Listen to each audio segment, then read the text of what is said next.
Hang on, let's roll, right? There you go. Thank you. Good to be with you this evening. Let me open us with prayer. God, thanks for calling us and using us and making a difference in your world for your kingdom.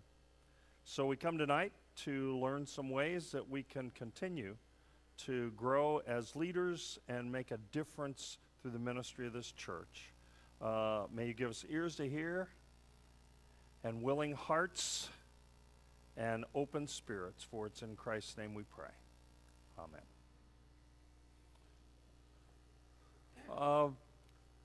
This will be the last time I'll be with you as your FCJ coach.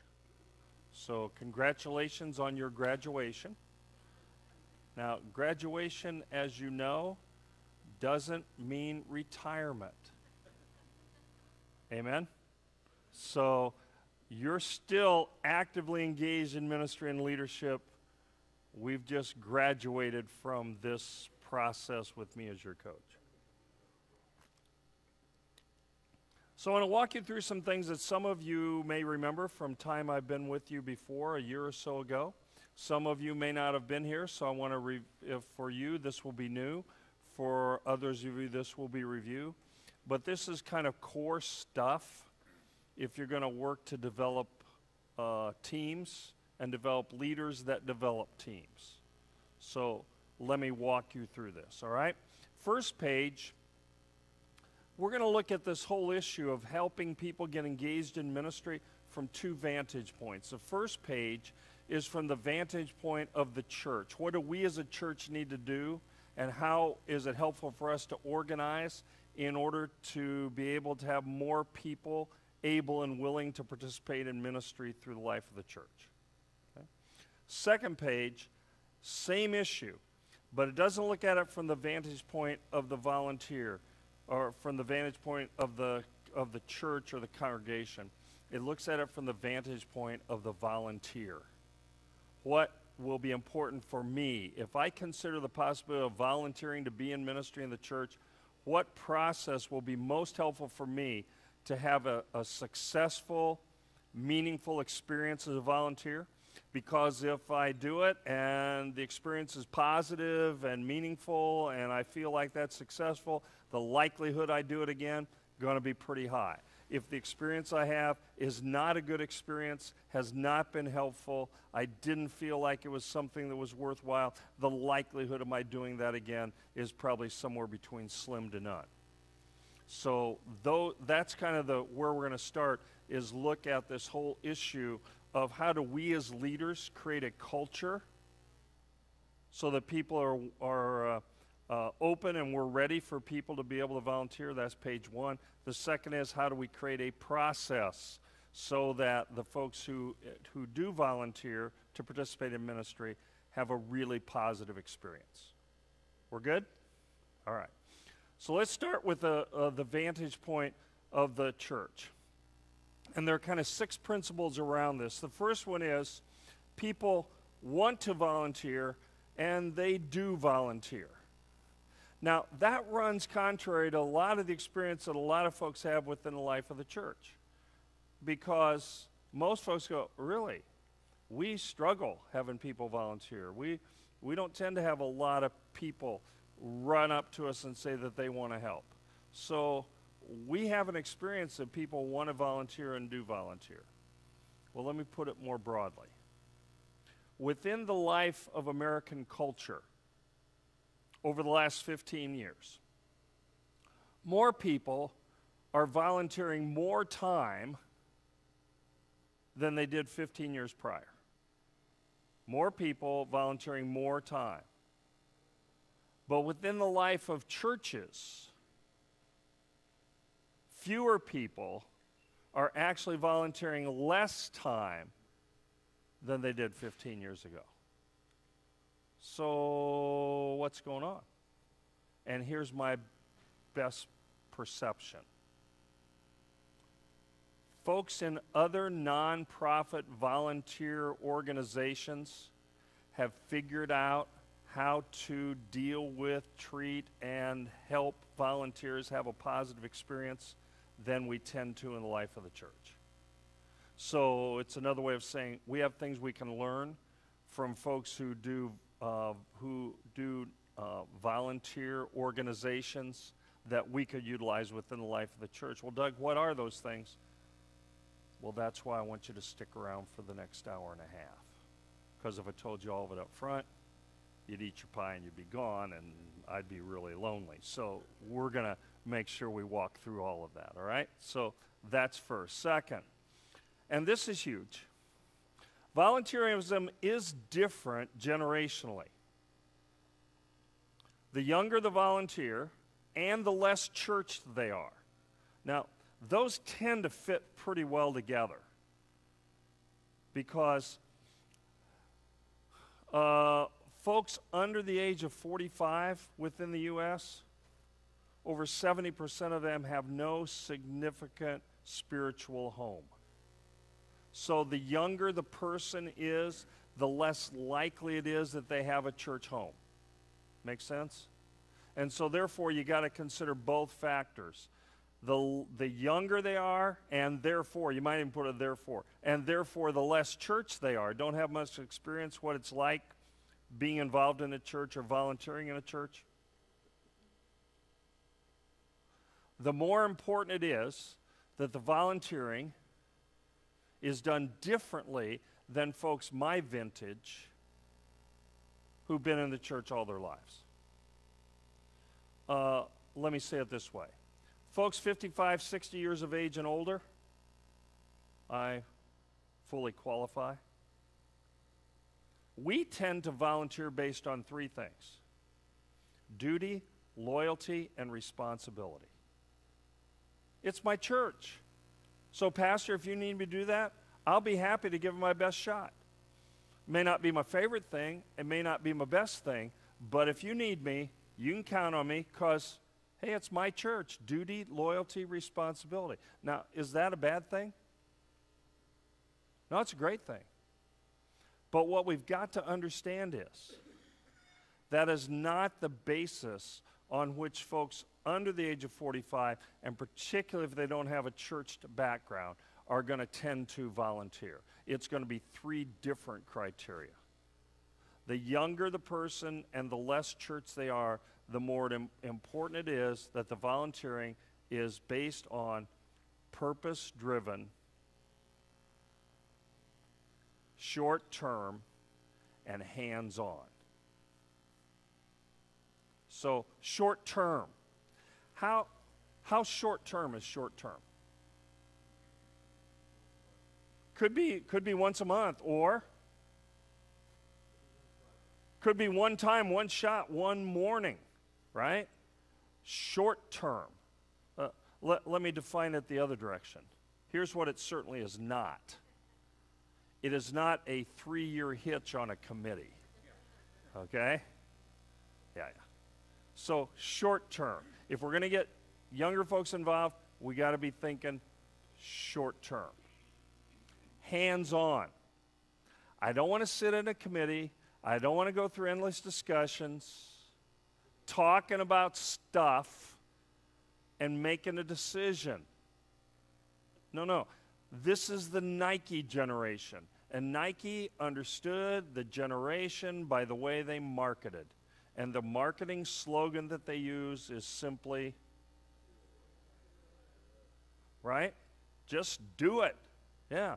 And that's folks under 45, not church. I don't want to sit around going to a lot of meetings, talking about stuff.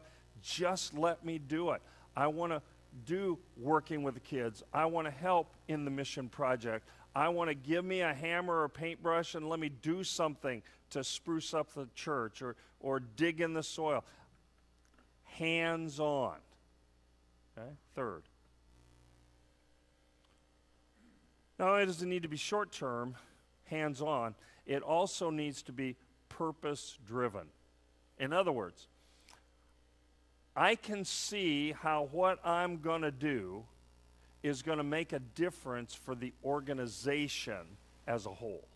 I can see that what I'm going to do makes a difference. I don't want to just be involved in busy work. You got to help me see how it fits into the larger purpose of the organization. Okay? So, pop quiz. And wait till I finish the question before you answer. We'll play this like Jeopardy, okay? What national organization over the last probably 30 plus years has exploded in the number of volunteers? And I think because they do what they do, and they do short-term, hands-on, and purpose-driven exceedingly well. Is there any organization comes to your mind that does that? Almost without exception, when I raise that question, I've been raising this question for about 20 years. That's the first thing that pops. Now, there are other things that would be true. UMCOR would be another one, or Appalachian Mission Service, or, you know, there are other things you do, but I don't think anybody does it any better than Habitat. I mean, short term, hey, I can come for a morning. I can come for an afternoon. Short term, hands-on. Man, it doesn't get any more hands-on than wrapping around a hammer or a paintbrush or a broom, which was my implement of choice, because, well, you don't want me painting. And unless you got a lot of nails you want bent, you don't want me hammering. But I am wicked with a broom. So hands-on, you follow? And purpose-driven. Now, purpose-driven in a couple of ways. First of all, I get to see the difference I'm making in somebody else's life. If I'm younger and I don't have really much religious background or experience, then what gives meaning is I'm making a difference in your life. Well, if I do Habitat, I get to see the difference I make in your life, because likely if I'm there working on site, I'm working alongside the family who's going to own that house, who put in the sweat equity. I get to build a relationship with them. I get to see the difference that I'm going to make. So purpose, both in the sense of I can see how what I'm doing is helping the organization Habitat by providing housing for folks that otherwise couldn't afford it, but I also see how this is purpose-driven because I get to experience and see the difference it's going to make in somebody's life. So, if we're going to do exceedingly well, connecting folks, particularly younger folks, particularly folks that aren't significantly churched or involved in church, going to be critical that it's short-term, hands-on, purpose-driven. Now, let me translate that for you just a bit more. It's going to mean that we got to have some what I call toe in the water kinds of experiences. In other words, short-term. Something I come one time, one shot, come experience it. You know, so if you have a mission day that you're going to do a variety of projects within the community, man, that is tailor-made, right? Because I don't have to commit for a long period of time. I come for one time, one shot. I get to experience it. I can invite my friends to come, even if they don't go to church, because maybe you didn't know this. Somebody who doesn't go to church is more likely to say yes to an invitation from somebody in a church if that first invitation is not an invitation to come to worship or not an invitation to come to my small group. Please hear me. I'm not saying don't invite people to come to worship. I'm not saying don't invite them to a small group. I'm saying you're more likely to get a yes and begin to build a relationship if your first invitation is come with me to help serve. So this one's a huge one, is figuring out how can we get those kinds of toe in the water, short-term, one-time experiences to get people involved. We're good? All right. Questions so far? Comments so far? We're all clear? I figure like I'm prepping you for seminary because you're going to have some kind of administrative class, and this is kind of a way to help do this. Okay, so So kind of cool. All right, third one. This connects. Participation leads to commitment. Let me say it this way. You ready? More people participate their way into commitment than there are people who commit their way into participation. All right? Let me translate that. I'll share the story about Bob. Bob was a member of a church several years ago that I had who worked as a volunteer after he retired as a school teacher to be the financial volunteer officer for the teachers' credit union. Loved doing it, felt meaningful, felt useful, would put in 20, 25 hours a week doing that. Well, credit union got bought out by another credit union, and his volunteer job was gone. He sang in the choir, and just a really affable guy. And he came into my office, said, Doug, before I go looking for another volunteer position, I want to come to you and give you first shot. Can you think of anything I could do that would make a difference for God in the life of this church that I could give about 20 hours or so to each week? No, I'm sorry, you're just going to have to go find something. I said, let me think, let me pray about it, you pray about it, let's talk again in a week. And a week later I said, here's something I think you would be really good at that we absolutely could use. I'd love for you to be the volunteer coordinator of volunteers. Set up our database, do the inventories, help organize that, help our leaders discover the resources of people who could volunteer and help people find their place in service. He said, oh, I'd love to do that. And so he volunteered. And in fact, he became our first unpaid staff person. So he was held accountable like a staff person. He came to staff meetings.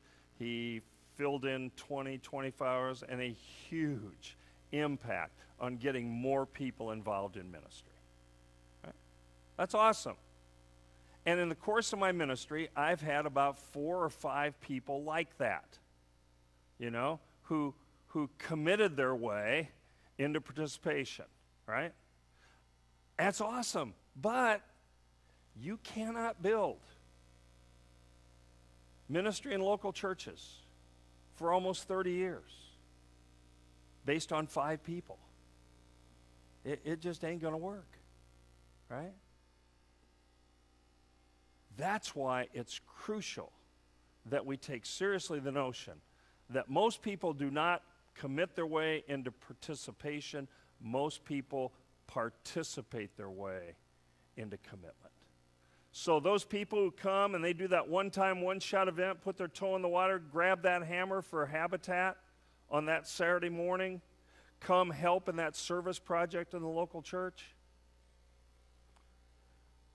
We have a devotional time. We connect intentionally what they're doing to God's own calling. So before we start, we're going to have a devotional. Remind them that what we're doing is extending God's love by helping build houses, and you're going to be doing God's work and demonstrating God's love by what you do. Seriously, I don't go to church. I just thought I was swinging a hammer. No, you're helping do what God's calling you to do. So that seed gets planted in your head, and you have a positive experience, and then you come and you volunteer for something else, and you participate. But every time you participate, it's a way of connecting to your relationship with God, your sense of serving God, so that every time you serve, you're taking not just a step in participation, you're taking a step in commitment, so that over time, step after step after step, you finally arrive at the place where you discover that you have grown significantly in your commitment because you participated your way into commitment. In other words, rather than trying to locate people who are already committed and find the place for them to serve, we got to begin thinking and have a process by which we can help people who don't have much of a commitment and find the place that they can serve so they can participate their way into commitment. When that one clicked for me as a pastor, that was huge. Okay. We're good so far? All right, number 4. We having fun yet? We're good? All right. If you're not, just stick your hand up. I'll try to liven it up a bit for you. Okay. 4, staff and leaders are equippers, not just doers. In other words, if leaders are basically doing ministry with a couple people helping them, we have confined the number of opportunities for ministry, and therefore the opportunities there are for people to, back to number 3, participate their way into commitment becomes limited. So the primary role of a staff person, the primary role of a leader, is to help other people be involved in ministry. So my role is to help find 2 or 3 people that can be involved in ministry, not for me, but with me. That together as a team, we can figure out what we need to do, and we can work as a team to get done what needs to get done. Because, again, if I'm relatively new, I don't want to carry the whole load. And most folks that are new and younger, they're not looking for a task.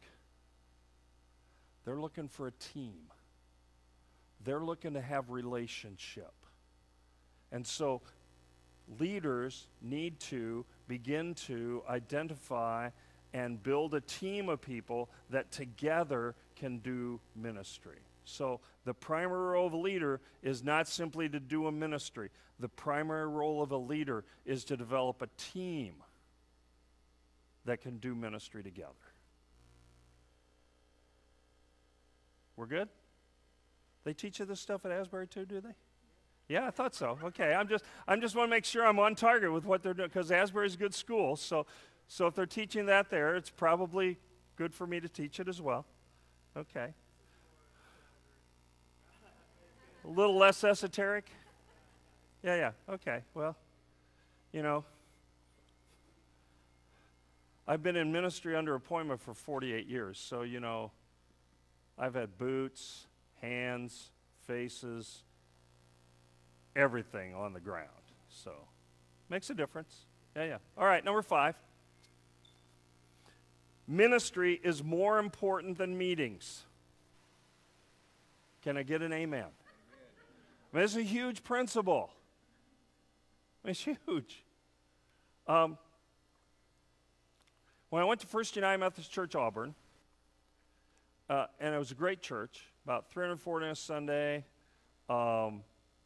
and they'd been plateaued between 340 and 360 in worship for 17 years through 3 pastors. Now, if you're going to be on a plateau, 340 to 360 is not a bad plateau, okay? Don't get me wrong. But that's kind of where they were. Okay? And so I arrive, and I'm trying to figure out, well, how do we begin to reach people, and how do we connect with folks? And I found out they had a church growth committee. Well, that's my thing. That's what I did my doctorate of ministry in. That's what I've practiced. That's where I've staked my learning in. So I'm going, oh, this is so awesome. So I show up to meet with the church growth committee. And I said, tell me what you've been doing to help the church grow. I said, well, Pastor Doug, we've been meeting every month for 2 hours or so to put together a plan to help the church grow. I said, well, great. So you've been meeting monthly for 2 hours for 2 years to put together a plan. Yeah. I said, so that's what you've been talking about. What have you been doing to help the church grow? Well, we've met every month for 2 hours. I repeated it 3 times. And here's what I discovered. That's what they'd done. And they were proud of what they had, because they had come up with a report that had, and I still remember it, I was a math major in college. I am hardwired for numbers. So I still remember the number in the report. The report, right? 2 years, every month, 2+ hours, and they came up with 37 priorities for church growth. Now, in case that escaped you, let me help you understand that if you have 37 priorities, you got no priorities, right? So here's what I discovered. I'm going to go a little philosophic for you, all right? I discovered a group of then 20th century Platonists. Now, a Platonist is a person who is a disciple or a student of Plato. And see, Plato believed in the world of the ideal. You thought about stuff. You planned stuff. You talked about stuff. And if you actually did it, that kind of ruined it. That kind of sullied it, okay? And that's what they done, because when they got done, they thought they had done something significant to help their church grow. They hadn't done squat, because they thought that when they did a meeting, they were doing ministry.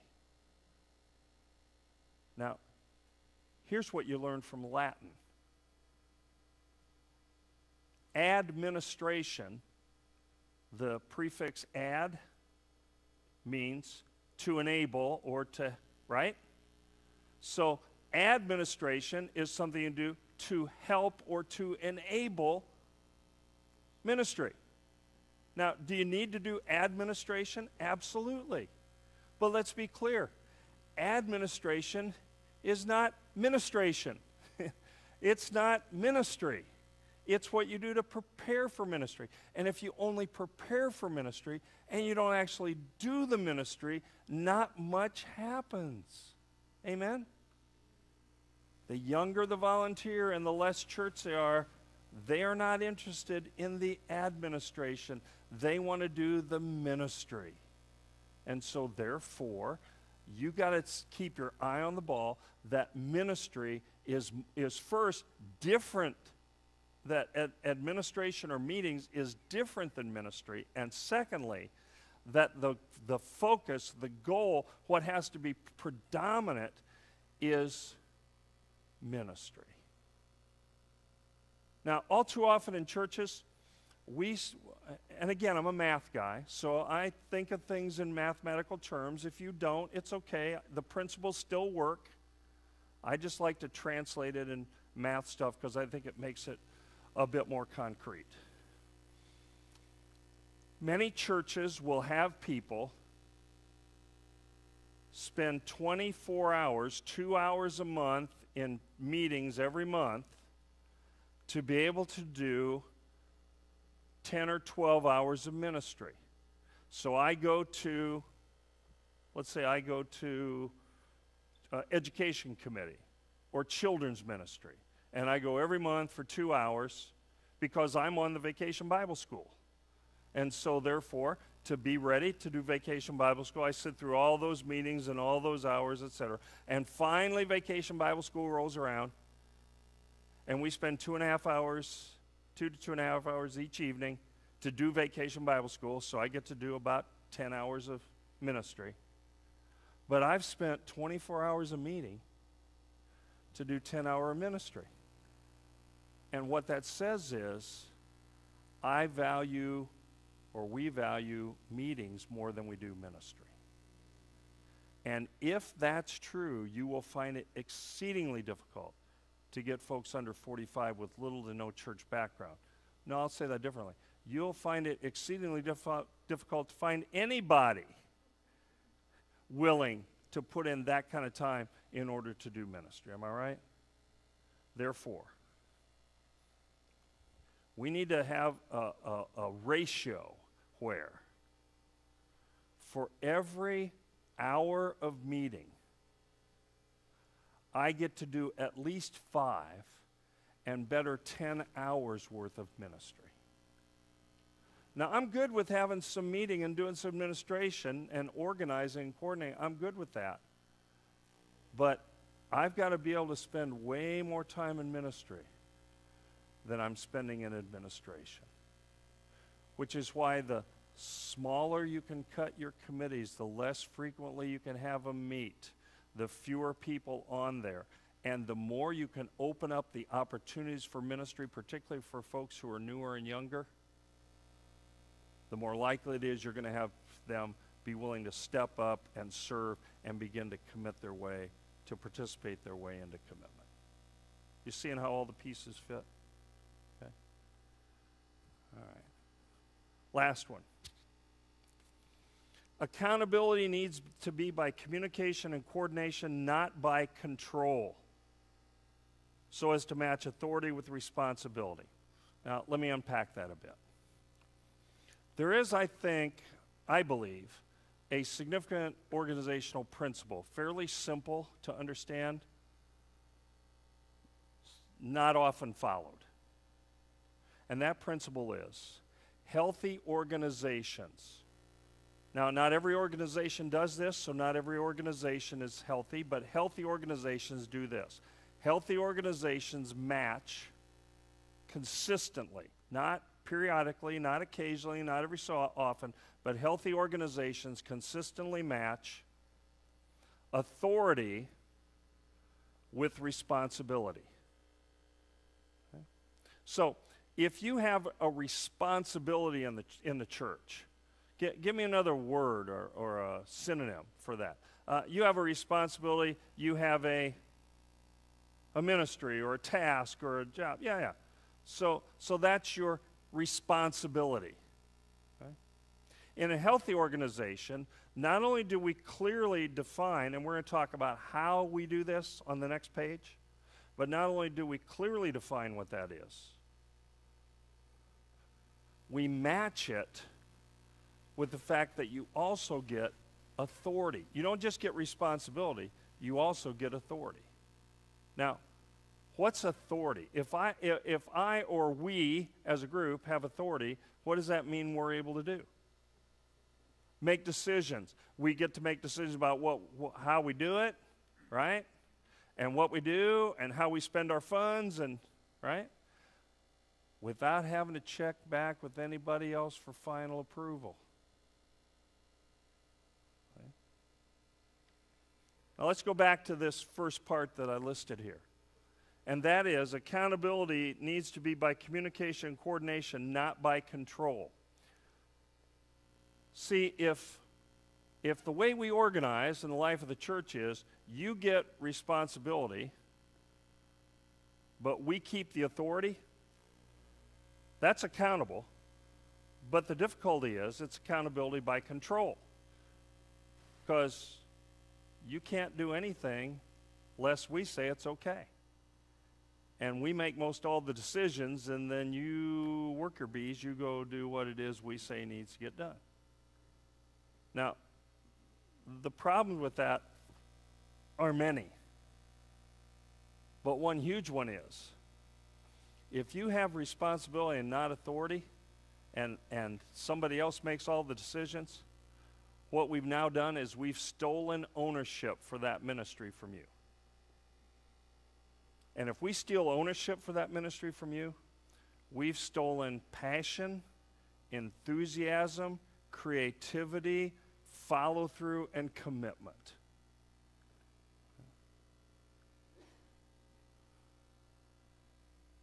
It's Charlie Brown in the autumn, right? Charlie Brown has one goal, one sports goal in the fall of every year. And his sports goal every year is to do what? Kick the football. And every year he is kept from accomplishing his goal by Lucy. And the reason is because every year, what does Lucy do? Pulls the football away. See? And when you pull away the authority, when you take the football away, you've stolen ownership, and you've stolen motivation and passion. And what happens to those folks after you do that 2-3 times? They spend 3-4 months planning Vacation Bible School, figuring it out, have a wonderful creative process they want to use, and they come to whatever committee, and the committee looks at it and they go, "Nah, I don't think so. I don't think we need to do that." shoot, Vacation Bible School, really all you need is some Elmer's glue and popsicle sticks, and that pretty much will handle it. Right? And what will likely happen to those folks where you've pulled the football away from them? There you go. They'll go somewhere else. They won't volunteer again. They may well find another church. They sure aren't going to be snookered again. And you consistently find it difficult to get people to step up. Okay? So this one's huge. You got to have a way of accountability that doesn't steal the football. And see, that's what I call communication and coordination. We do accountability not by control. Not by, we have the authority, you have the responsibility, you can't move forward till we say it's okay. Communication and coordination says instead, no. You get to make the decisions, but we're going to communicate to help you coordinate. So let's go back to Vacation Bible School. And you're able to decide Vacation Bible School, but you have somebody who's touching base with you to see how you're doing, to provide you support and accountability. And so I go to the head of the team and I say, so tell me, have you set a date for Vacation Bible School? Have you figured out what curriculum? Have you decided where you're going to hold it? Well, yeah, we've thought through the curriculum and we figured out that we're going to do it here at the church. We got the space to do it. It's a really good space. And we're going to do it the second week of July. So I say, have you checked the church calendar? Well, no, we didn't, but we feel and we talked together that the second week of July would be our best shot. Oh. Well, you may find it helpful to know that on the second week of July is when the senior high and junior high youth are going to be going on their mission trip. So if you schedule it that week, about 40 to 50% of those who helped with Vacation Bible School last year will not be available to help with Vacation Bible School this year. And second of all, you're going to have the conversation with them to explain to them why it is that they are not going to be able to participate in Vacation Bible School because it will be happening while they're gone on the mission trip. Now, did I tell them they couldn't have it the third week of July? No. But communicate it so we could coordinate between what happens with the youth and what happens with our Vacation Bible School. Why don't you think about that and pray that and then let me know if this is what you want to continue to do? And a week later we have the conversation, you know what? We're thinking the fourth week of July might work better because the youth will be coming off their mission trip and they're going to be excited to serve, and we want our children to experience that excitement from them, and they're going to be able to be there to help with Vacation Bible School. I go, well, that's a really good plan. But do you notice the difference between accountability by communication and coordination and accountability by control? Okay? And particularly when we're talking about folks and we want to broaden the participation, we want the accountability to be communication and coordination, not control. Okay. Now let me pause. I want to give you a little time at your table. 3-4 minutes. What stands out from you from this page? What's your significant takeaway? And then is there any question you want to ask to follow up? So I'll interrupt you in about 3-4 minutes. Enjoy your conversation.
Let me invite you to wrap up your sentence.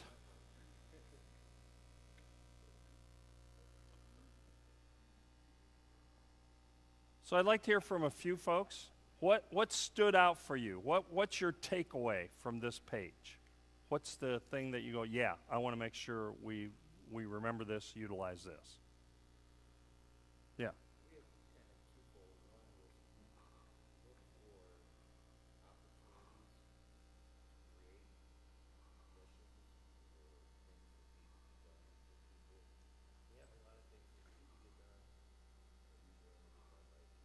Yeah.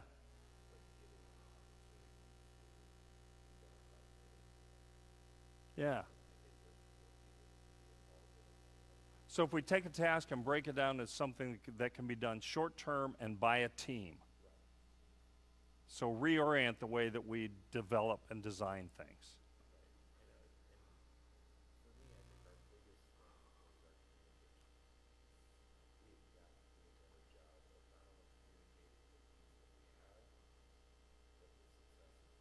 Yeah, that's good. Somebody else, what's your takeaway?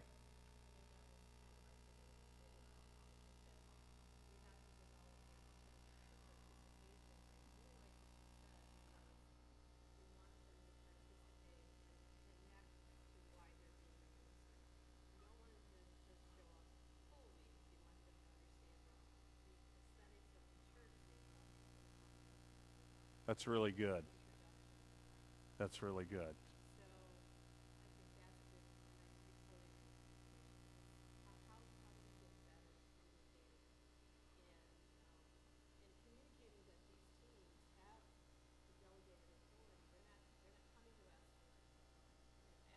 Yeah, yeah.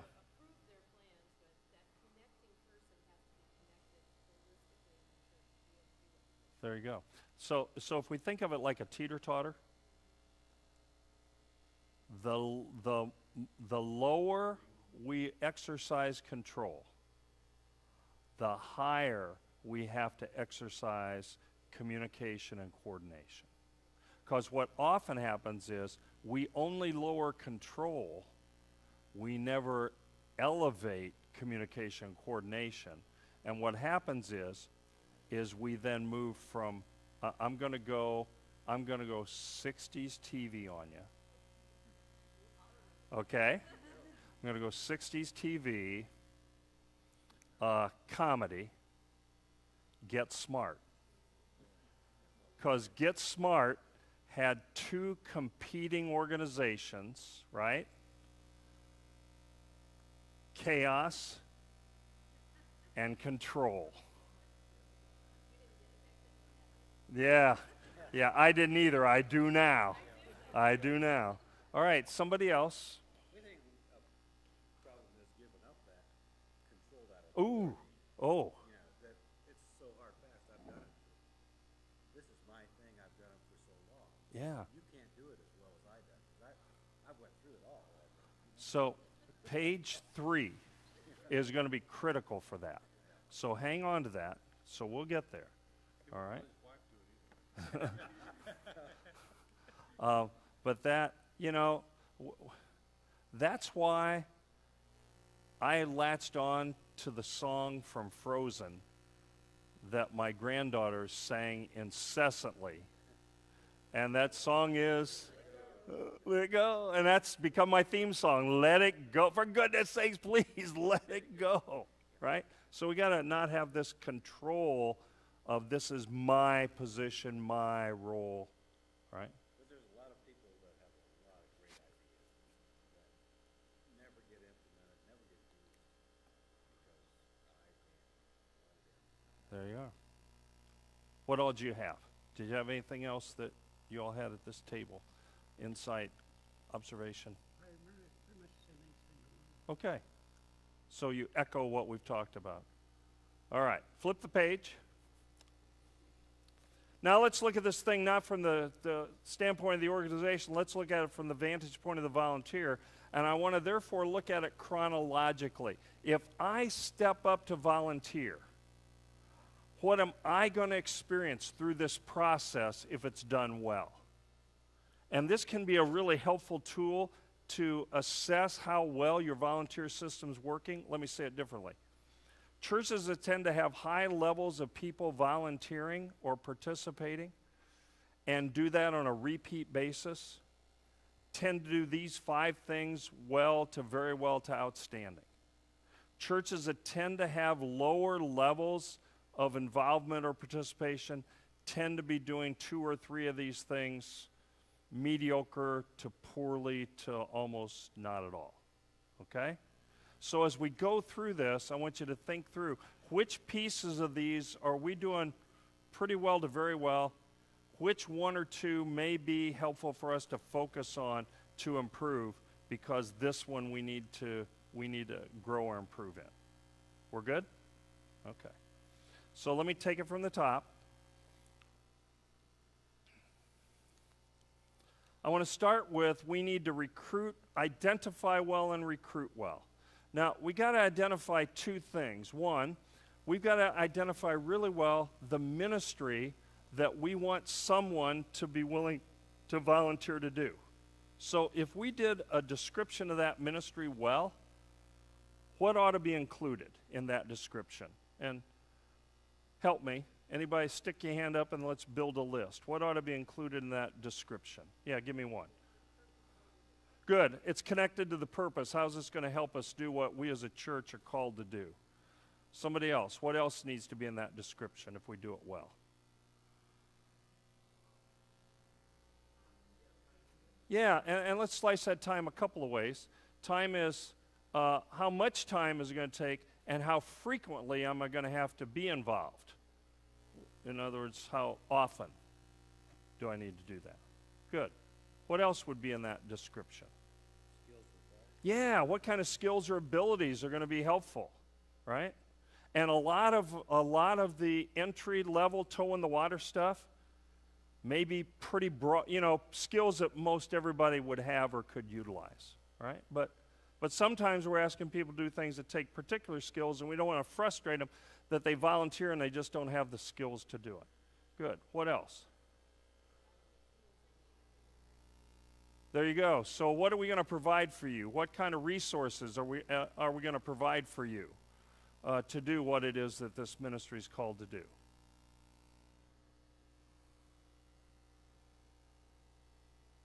Where do we get our support and oversight? So what support and oversight do we get? And a big one for me that's often overlooked is,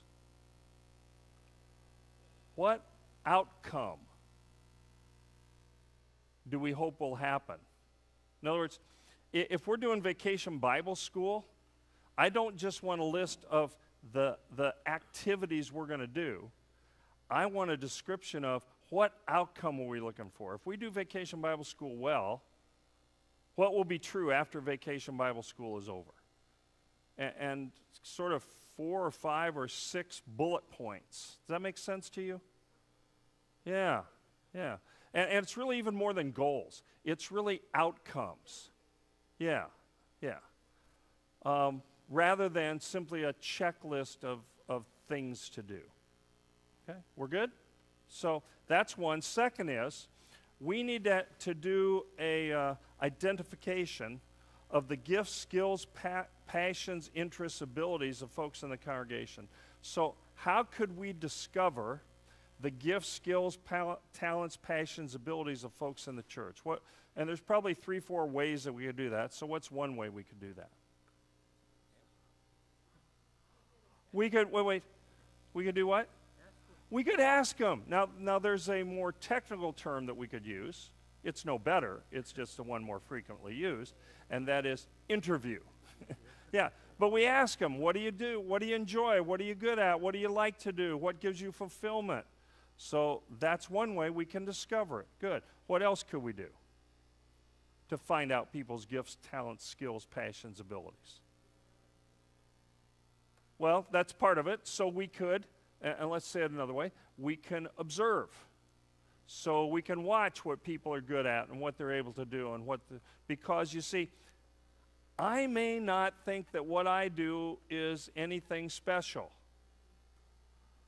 But you watch what I do, and I go, you did that really well. Most people can't do what you do. See what I'm saying? So if we only rely on self-assessment, we're going to miss some things that we will then pick up if we have other people give us feedback of who do you know that's able to do what in the life of, well, this person does this person does that. Good? Now, what are some ways that we can do as well? And there's a couple others. One, we could do a spiritual gifts inventory, right? And another is a talent survey. Now, they're really closely related, but talents are a little different than spiritual gifts. Well, Doug, what do you mean? Well, spiritual gifts would be things like hospitality and edification and faith and those kinds of things that you'd find a biblical correlation to. But, you know, if we're talking toe in the water stuff, it's really helpful to know who's somebody who really is good at woodworking or connecting with children or singing or playing an instrument or, right? So I want to know not just people's spiritual gifts. I do want to know those. I also want to know people's abilities and talents. Okay? Now, when you get past about 40, 50 people in a church, the only way you can keep track of that is you have some kind of a system. Now, when I first started in ministry, that was called an index card file. That's where I started. I started with index card files and mimeographs. Now, no, it's going to be on a database, right, that you can easily let people know. And so if someone's looking, building a team, wanting to know who has certain skills or abilities or talents or gifts, we can look through, we can find folks that have those, and they can then be connected. Because I'm far more likely to stick and stay in a ministry if the ministry I do fits my gifts, talents, passions, interests, abilities, rather than just random. And I'm not likely to volunteer for something that's outside of my gifts, talents, passions, interests, abilities. This is not my church where I do it for duty, loyalty, and responsibility. This is one that's got to match my gifts, my talents, my passions, my interests, my abilities. We're good? All right. So we know now the interests, gifts, talents, passions, abilities of the person, and we know the ministries that are available for a person to connect with. We got to make the connection. And here's where many churches have difficulty. And it's because this requires, for most churches, a significant shift of culture. You ready? The prevailing culture in churches to connect people to ministry is an information culture. We inform you about the opportunities so that you can step up and participate. Now, there's nothing particularly wrong with that, but there is a huge problem with that. And that is about 80% of what gets done in the life of the church is done by about 20% of the folks. And you go, well, Doug, how come?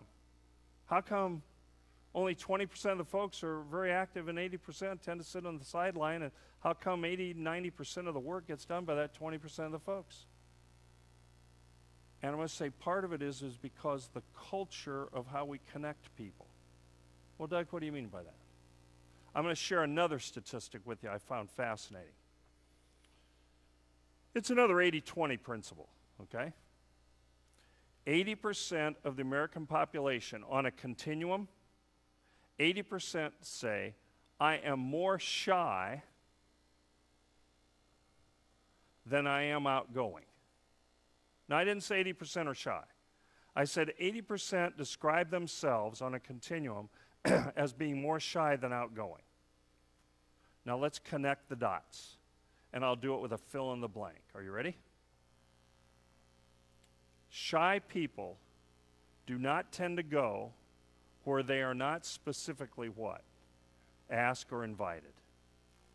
See, outgoing folks, no. I'm stepping up. I'm not waiting. I want to do that. I'm going to sign up. It's great. So I'm not saying quit informing, but here's what I'm saying.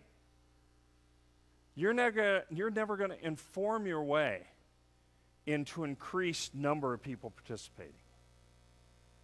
It's going to take a shift of culture where the primary way you get people involved is not by newsletters and e-news and sign-up sheets and bulletin boards and pulpit announcement, otherwise known as public begging.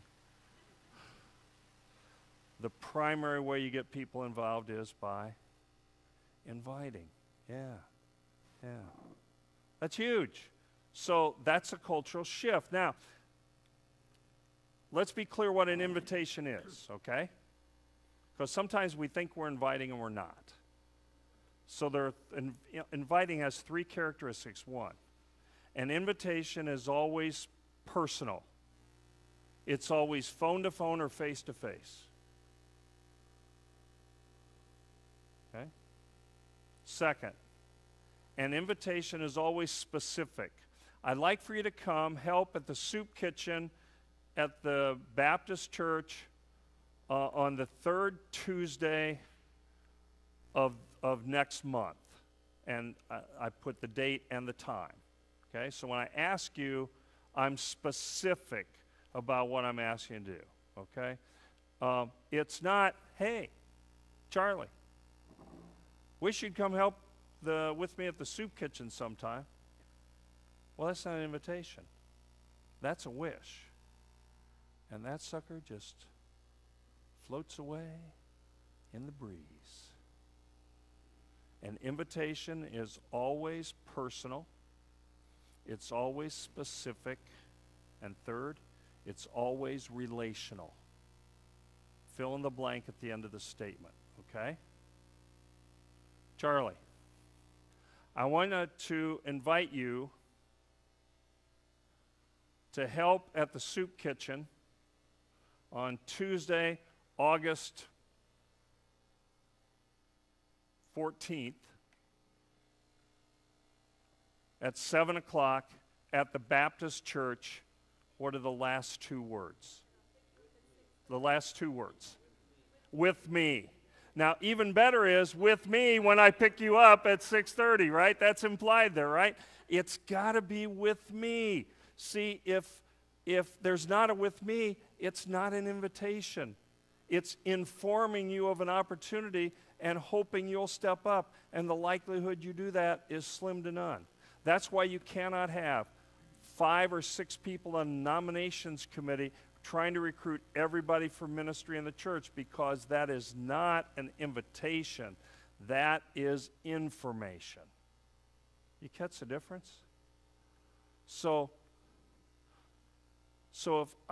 if I'm helping in children's ministry, I can invite you to help me in or mission trip or whatever, or choir or praise team, or I've got to be a part of it to invite you to come with me. Because again, if I'm more shy, I'm hesitant to step into a place I'm not sure people want me to be at, or anybody that's going to help me connect or get acquainted. And so there's like an implied contract that if you invite me, you're going to be the one help connect me when I come. And that's why it's far more likely that I'll say yes. We're good? That's the big one. So figuring out how to do that, that's huge. All right, second, we got to make sure once we've invited them to ministry that we provide appropriate training or educating. And that includes 3 things. Doesn't matter if I'm being invited to be an usher, or I'm being invited to do hospital visitation, or I'm being invited to help in a mission project. The 3 things that you got to help train me around are: 1, you got to help me understand and train me with the skills I'm going to need to do this. So you got to give me the skill training I need to do this.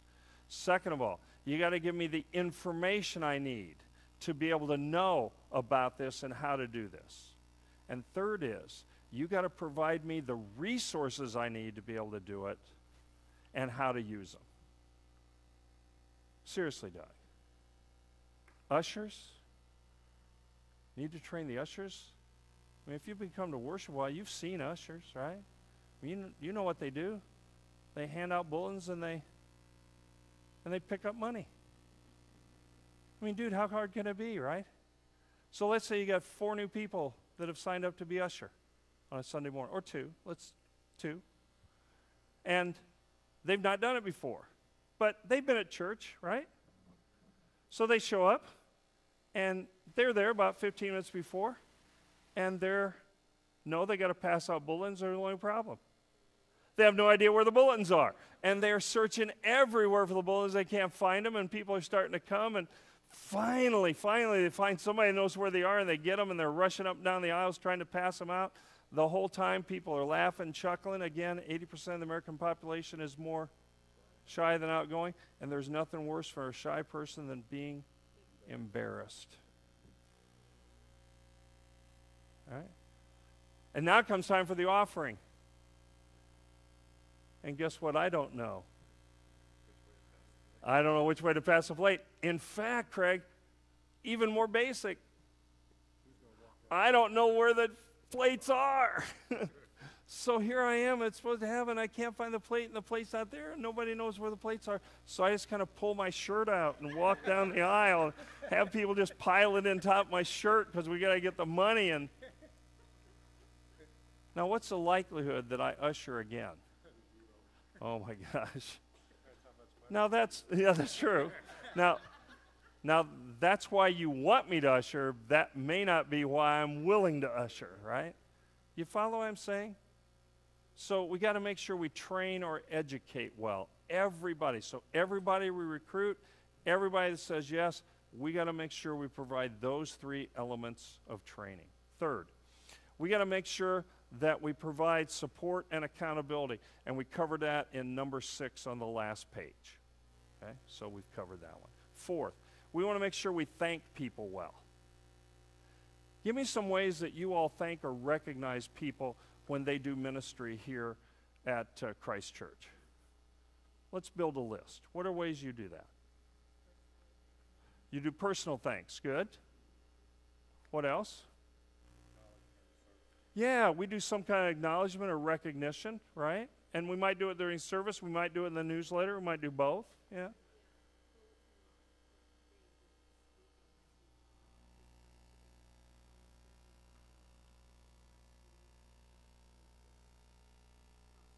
Yeah, so for example, you did a recognition for all the folks that help with the FCJ process, right? Yeah, so that's cool. Notes, and let's not forget, Christ Church is a United Methodist Church. So another way that we recognize or thank people is food. Thank you. Thank you. Dinners, desserts, treats. Yeah. Okay? Fifth. And I'll put it in a form of a question, and that's evaluating. And I'm looking for a specific answer. And I'll keep fishing until I get it, or I'll share it with you. And it's one of the things you named. So I ain't fishing for something you didn't put in the pond. You ready?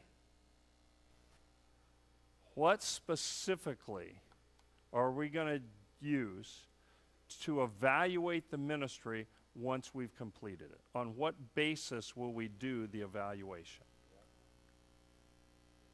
How well did we do on accomplishing the outcome? Right? So if we don't clarify the outcome up front, by default, we're going to have to do the evaluation based on the inputs. So, and that's usually what I hear. Well, we had Vacation Bible School, this last week, and it was great. And then they go on to say we had, 50 kids, and they ate 38 dozen cookies, and we drank 27 gallons of Kool-Aid, and we learned 4 Bible stories and learned 3 new songs, and we only had 2 accidents, both of which turned out to be non-fatal. So it was a pretty good week, all in all, right? Nobody got killed. It was a good week. So how different is it if instead we look at the list of outcomes and we go, you know what? We wanted to have kids come to faith in Christ, and we had 3 kids this week who came to faith, and 18 kids who recommitted themselves to Christ through Vacation Bible School. And we had kids who came that had not been to church before, and we had teachers who grew in their faith as a result of sharing, and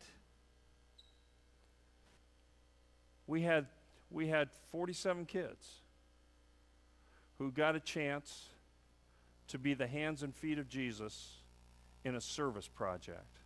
Because, see, our mission is not just making disciples of Jesus Christ, it's making disciples of Jesus Christ for the transformation of the world.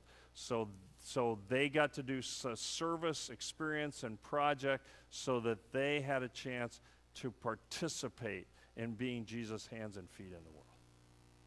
And so we tick those off and we go, you know, that's the ways we met our outcomes. But 2 things we didn't hit. 1, we didn't have as many children this year as we did last year. And second of all, we had fewer children that were not a part of any church this year than we did last year. So we do some homework. How come? What happened? And here's what we discovered. The number of parents who came were either single parent or dual income. And our Vacation Bible School was during the day. And so therefore they either didn't have transportation or they couldn't come help serve. And so we began to say, you know what, we're going to do what Christ Church does. We're going to have Vacation Bible School in the evening when people can bring their kids and the parents can come and they can get involved and participate. So the evaluation is not just a celebration of what we accomplished. It's also a way of saying, where did we not accomplish and what did we learn from it so that we can make the changes necessary to get those outcomes. Pardon? Oh, yeah. We tend to try to do that evaluation within a month after the time we've done that ministry. Now, if it's an ongoing ministry, we try to do that evaluation kind of end of year, and again, within that month after the year ends. Yeah. My memory's better if I try to remember it within a month rather than 6 months. We're good? All right. Flip the page. We'll go to the 3rd page. Now, first I want to talk about how do you discern potential leaders, and then secondly I want to talk about how do you mentor a leader. Okay? So let's talk about the discernment of a leader.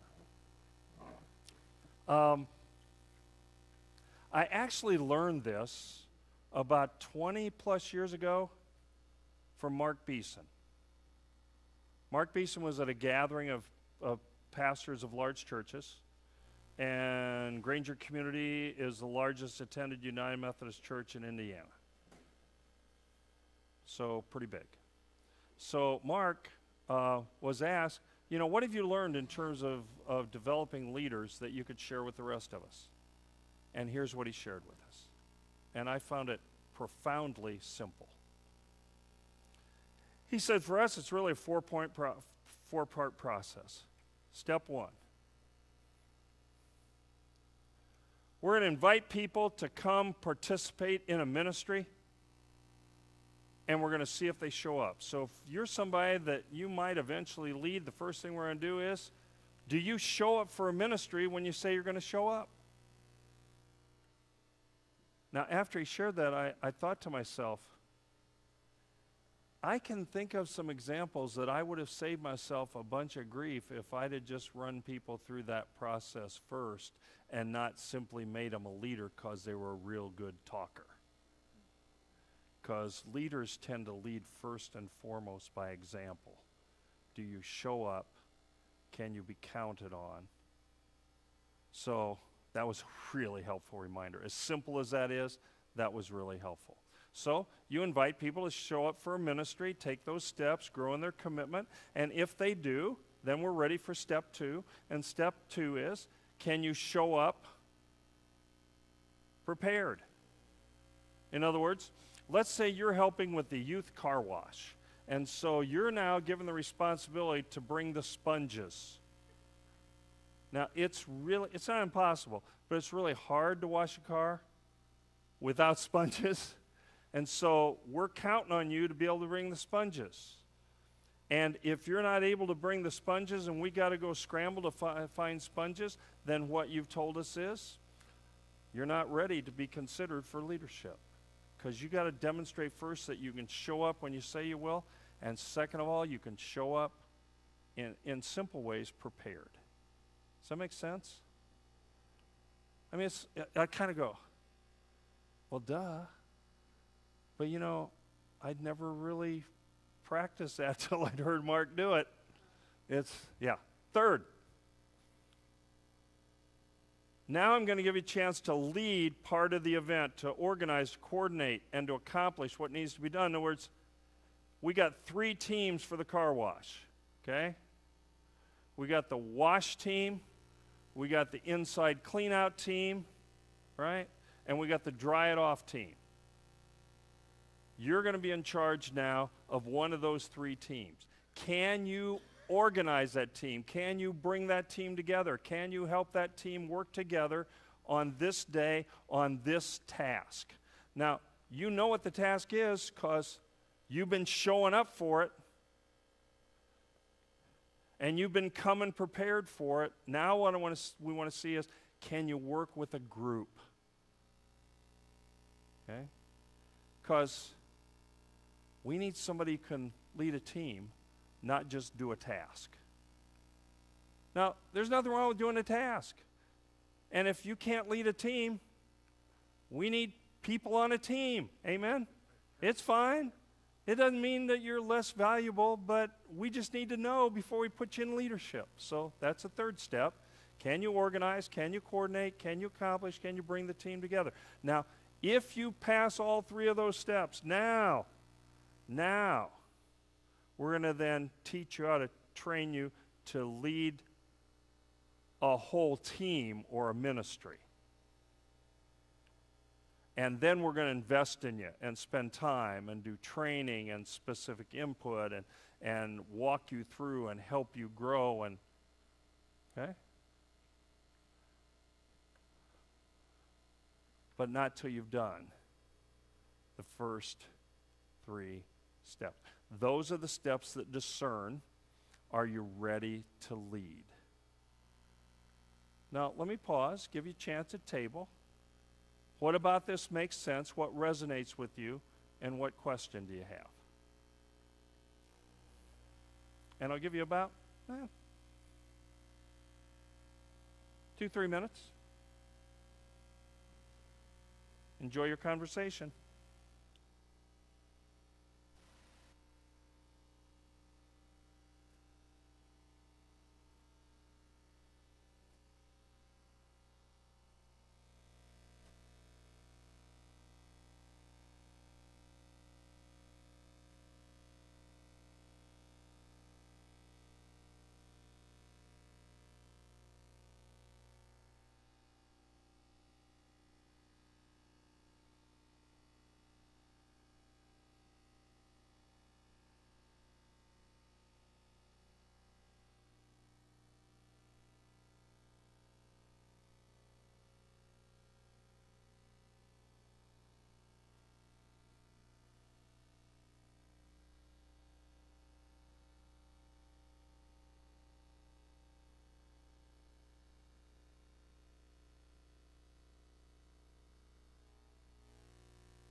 About another 30 seconds.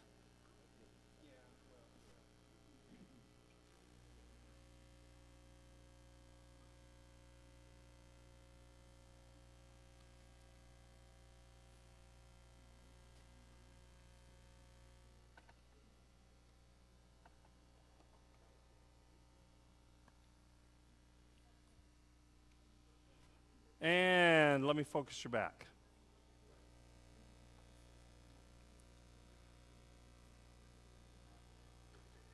So, comments, insights, learnings from your table conversation you'd share with the rest of us about this process.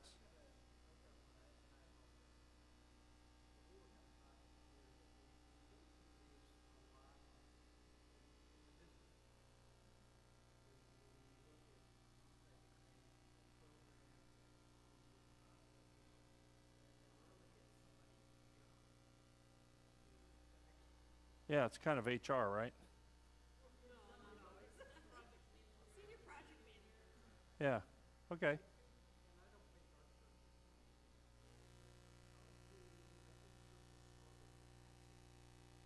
Yeah.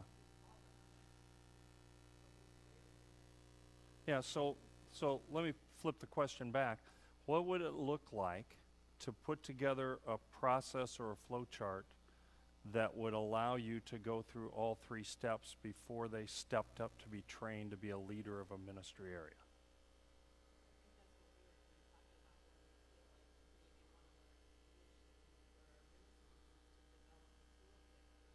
There you go.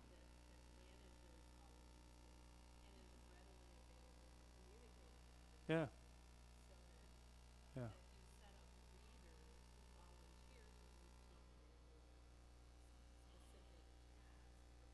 Yeah.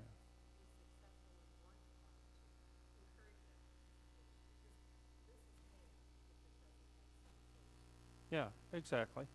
Um, it's interesting to me across my time in ministry that the Book of Discipline, which is kind of the way we handle things and organize things. All right.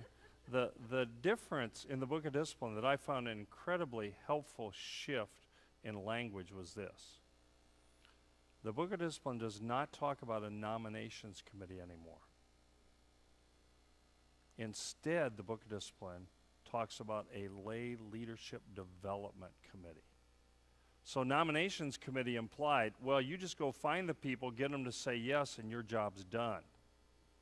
Lay leadership development says, no, this whole process we've been talking about tonight, particularly on page 2 and page 3, that's what lay leadership development pulls together and puts the processes together to make sure we do well at developing lay people for ministry, not just nominating and throw them in the deep end of the pool and hope they swim. Right? Good. Somebody else, insight, comment, that was very helpful. Yeah, over here. Couple comments that we've had. Just a second. Whoa. Couple comments that we've heard at the table was on our table. We don't have as many events as we used to, particularly church-wide events. The other thing is sometimes, and you mentioned the toolbox,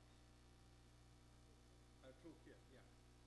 And I think we have some instances where there's a select group of people who will tell you what brand of tools will go in that box and what tool will go in that box. And if you don't, you want to do something else, sorry about you.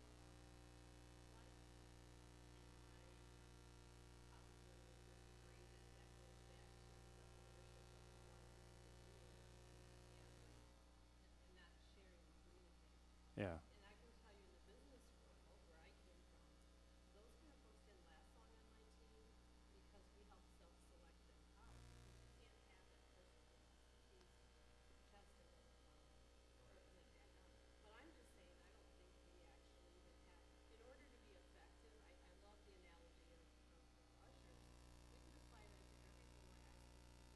Yeah.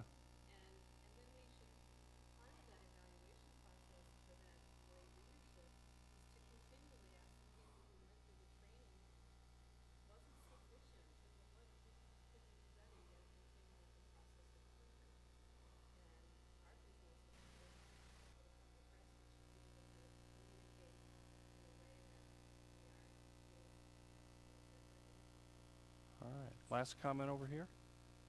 Do you have something to add? We're good? All right, let's go to the last section. And I told you that we're going to come back to this one in terms of, well, how do we develop those folks that, you know, are holding on to things really tightly so they're able to utilize that and let go? And this is a 5-step process for mentoring. And I think one of the best ways of training people is to have somebody who's effective at what they do mentor somebody else. Okay? And it's a pretty simple process and very effective. So let me walk you through it, okay? Step 1. And let's take a specific example. Let's say I'm mentoring somebody to lead a small group. Okay? So step 1. I do, you watch. Now, it's active watching. You're paying attention. You're ready to ask me questions. You're ready to share what you observed, that because there's going to be a time you're going to do it. So this is not casually just sitting in the room. It's active watching. Okay? So in this Bible study, this process has kind of 3 components. So the first one is we have icebreakers, relationship building around the topic. And then we have our Bible study and our discussion questions. And then we have our prayer and share. So I'm going to do all 3 of those things. And at the end then, I'm going to ask you, so how did I do? How did you observe me do each of those 3 parts? What things did you observe that I did well and how I did that? And where do you think I could have done something better? Because no matter how often I've done Bible study, there are things that I could learn and do better. True? So we're going to spend about half an hour or so after the Bible study doing that kind of debrief. And we're going to do that 2-3 times till you sort of catch the flow on how this goes. We're good? All right. Now, after about the 2nd, 3rd time, now we're going to shift. And now, I do, you help. So I'll give you a chance. Pick one. You know, pick the icebreakers. So this time, you'll do the icebreaker. I'll do the Bible study. I'll do the prayer and share. And then afterwards, you'll share what you thought went well with your icebreaker. I'll share whatever I've observed and affirm that, and any one thing that may have been helpful. And what could you have done differently and improved, and I'll respond as well. And then you'll do the same for me with the Bible study and the prayer and share. And then the next session, pick a different one. So you did the icebreaker the first time, you'll do the prayer and share this time. So that's fine. I'll do the icebreaker, I'll do the Bible study, you'll do the prayer and share. We'll do the debrief afterward. Tell me what you think went well with the part you did. What would you do to improve it? I'll do the same. We'll have the conversation to continually learn and get feedback. 3rd time, whichever one you haven't done, you're going to do that one. So you'll have a chance to have done all 3 of those. Okay? We're good? So now we're about 5, 6 sessions in. All right? Okay. Now we're going to shift again. You do. I help. So you're in charge. You pick 2 and give me 1. I'll do the one that you give me. You do the other 2. And afterwards, you'll do the debrief. You'll ask the questions. You'll facilitate the conversation. You'll make sure that we do an assessment how we did each section with the person who did it, getting a chance first to share what went well. I always start. What went well? What could we do? What could I do to improve it? Evaluations for me always go that well. When I met with pastor parish committees, my first question was, What, from your vantage point, am I doing well in ministry? That'll be the first question when I meet with the staff parish committee at the Promise a week from Tuesday. That'll be the first question I'll ask. What, from your vantage point, am I doing well in ministry? My second question will be, if I could improve one or two things, what would it be?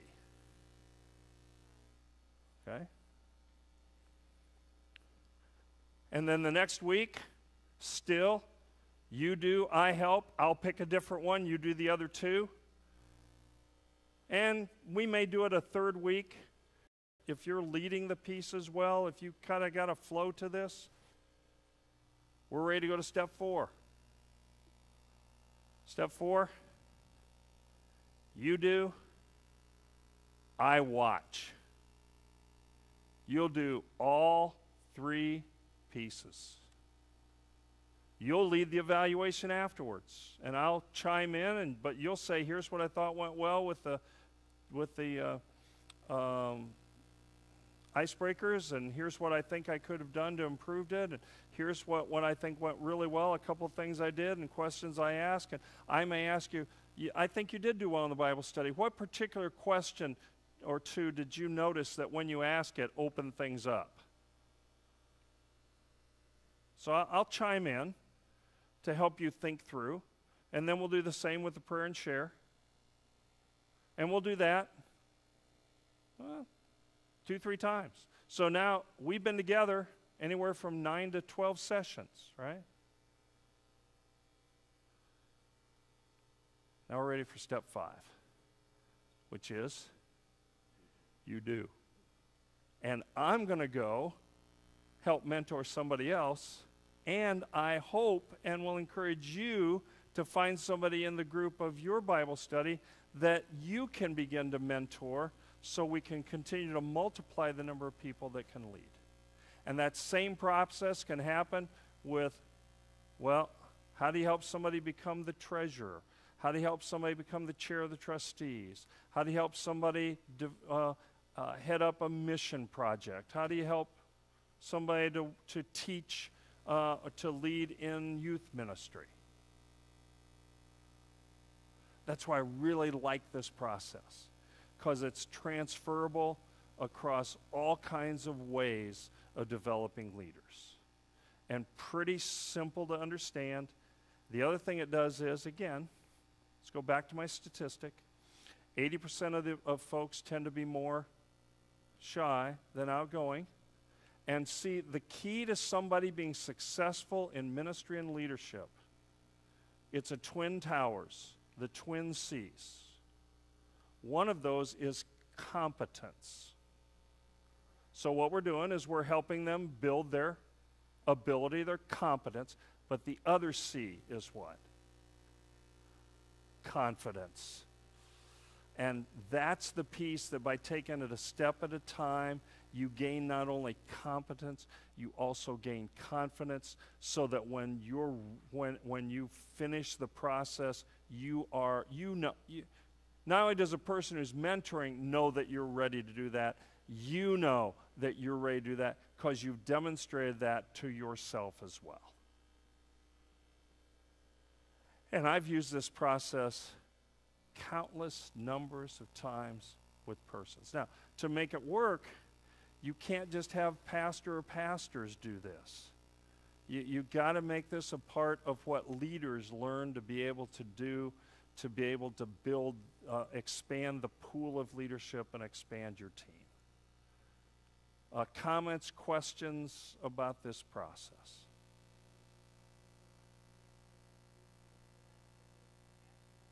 Oh, I like that. You'd think I'd think of that one, wouldn't you?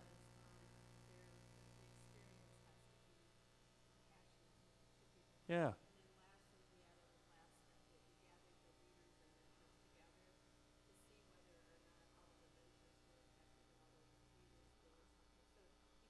Oh, nice. Yeah. So you talked about, so how'd the mentors do and what could they do to improve? And the mentor is saying, here's what we did, and here's where we think we could improve the process from our vantage point. Very nice. Thank you. Other comments, insights?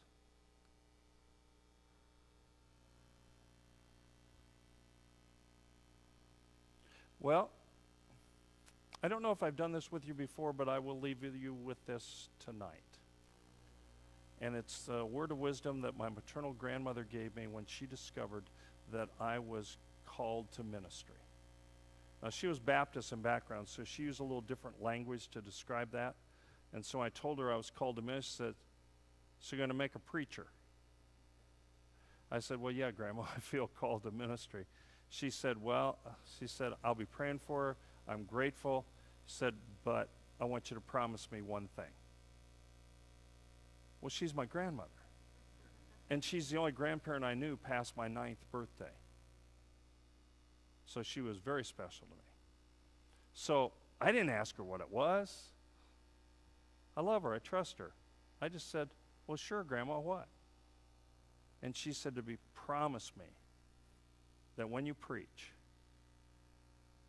and you're finished, you'll quit."